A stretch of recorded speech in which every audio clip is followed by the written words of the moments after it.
By the year 632, Muhammad had achieved almost all that he had set out to achieve. He created a level of peace and security that Arabia had rarely known.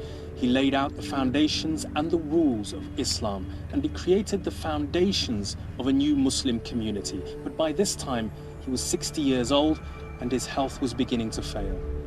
In that year, he came to Mecca for the last time, and he performed his first and only Hajj, the pilgrimage. And he gave what became known as the farewell sermon.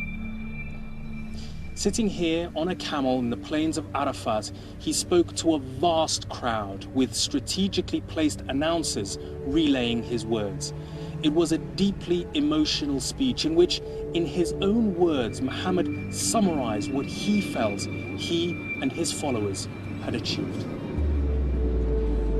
O people, lend me an attentive ear, for I know not whether after this year I shall ever be amongst you again. Therefore listen carefully to what I am saying, and take these words to those who could not be present here today.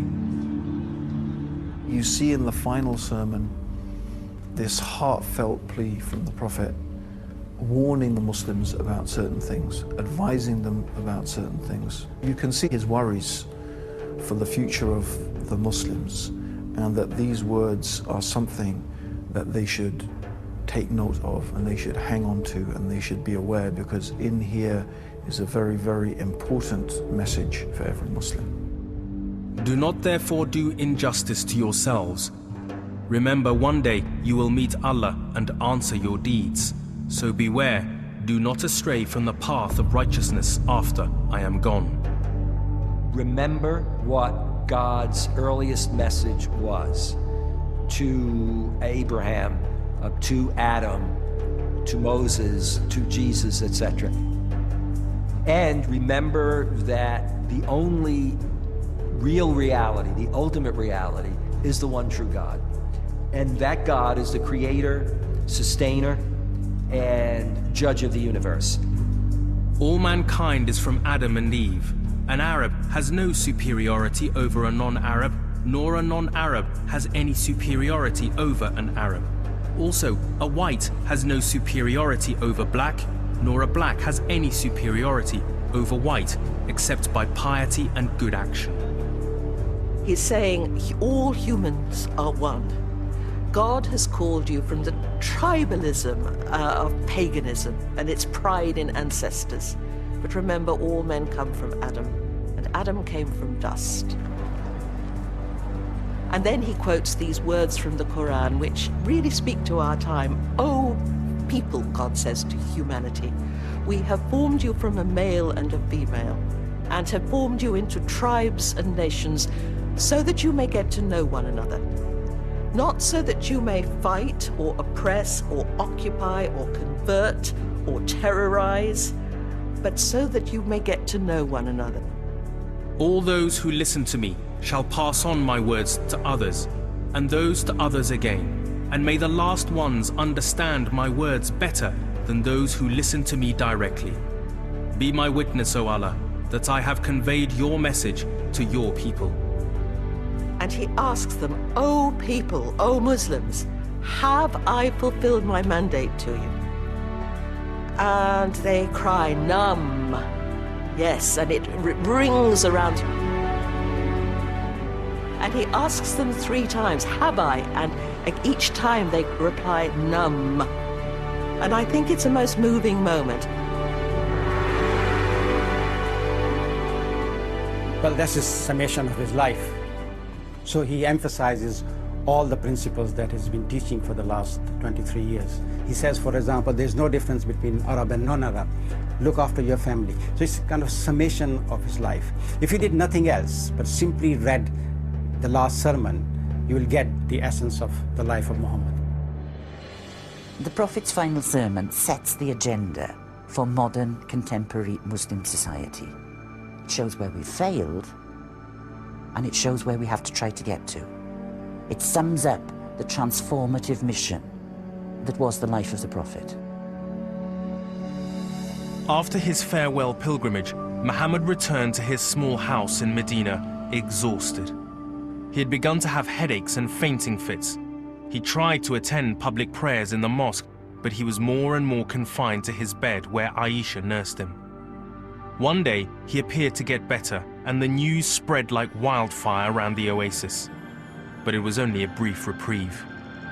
On the 8th of June, 632, Muhammad died in the house of his wife, Aisha. The news stunned his followers. Some refused to accept the truth. Panic began to take hold. How could the messenger of God be dead? His closest companion, Abu Bakr, calmed their fears, reminding them that Muhammad had never claimed to be anything other than a mere mortal, and that only God is to be worshipped, not Muhammad. He was buried here, next to his mosque, his face turned towards Mecca, a practice still common today among Muslims.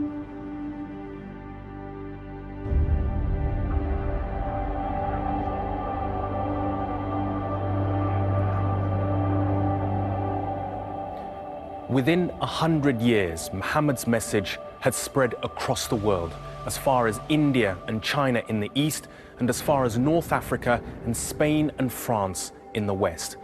But in many ways, his struggle for a peaceful jihad was already in tatters.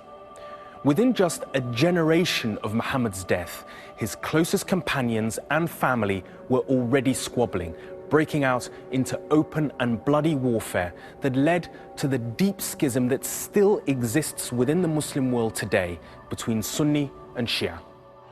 But today, Muhammad's message seems under threat like never before. Many Muslims feel humiliated and condemned by the sheer power of Western culture and military might, whilst many in the West see Islam as the religion of some of the most oppressive states on earth, a violent, intolerant faith. But the question is, how much of this can be blamed on Muhammad himself? Muhammad left the world with three things: his faith in God, the example of his own life, and above all else, the Quran itself. Now, people will always choose and highlight those aspects of his life they want to support their own arguments whilst ignoring the rest. But if we examine his life in total, we find that he left Arabia a better place than he found it. When faced with persecution, he chose to suffer rather than to retaliate. Although he fought many military battles, he turned his back on war when he could. His ultimate victory came through peace, not through conflict. And with that victory, he chose the path of reconciliation rather than revenge. And finally, in his farewell sermon, Muhammad left us with the most important lesson of all, that we are all equal, Arab and non-Arab, Muslim and non-Muslim, a universal message that is as relevant today as it was in 7th century Arabia. And it seems to me that this is the true legacy of the life of Muhammad.